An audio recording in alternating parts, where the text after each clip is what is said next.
Gauri Suryavanshi, S मराठीमध्ये आपलं स्वागत। वळूया आजच्या बातमीकडे।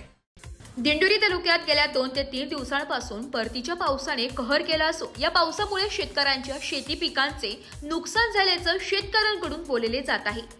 या बदलत्या वातावरणामुळे सप्टेंबर-ऑक्टोबर द्राक्ष बागांच्या छाटणीला देखील विलंब होत असल्याने शेतकऱ्यांची यामुळे कोंडी झाली आहे। तालुक्यात पूर्व भागामध्ये द्राक्ष शेती बरोबर टोमॅटो याची देखील लागवड मोठ्या प्रमाणात शेतकरी करीत असतात। सध्या तालुक्यातील काही शेतकऱ्यांच्या टोमॅटो काढणीला आला आहे, तर काही शेतकऱ्यांची टोमॅटो सुरू आहे। एका बाजूला पाऊस तर दुसऱ्या बाजूला बाजारभावाची घसरण होत असल्याने शेतकरी दोन्ही बाजूने मेटाकुटी झालाय। आधीच विविध रोगांचा प्रादुर्भाव, त्यातच या पावसाचा कहर। एका बाजूला महागडी औषधे फवारणी करून रोग वाचवण्याचे शेतकरी प्रयत्न करतात, तर दुसरीकडे बाजूला ही महागडी केलेली औषधे फवारणी या पावसाने धुवून निघत आहे। शेती पिकांबरोबर शेतकरी सुद्धा आर्थिक धूर निघत आहे। पडणाऱ्या या पावसामुळे टोमॅटो, द्राक्षबागा, मका या शेती पिकांमध्ये पाणीच पाणी पाहाव्यास मिळत आहे।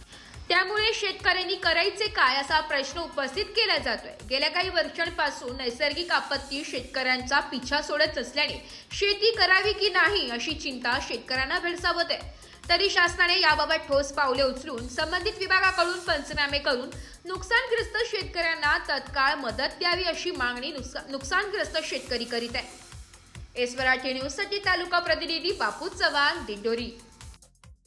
अशाच नवीन ताज्या घडामोडी जाणून घेण्यासाठी आमच्या एस मराठी न्यूज चॅनलला लाईक करा, शेअर करा, सबस्क्राइब करा आणि बेल आयकॉनला क्लिक करायला विसरू नका।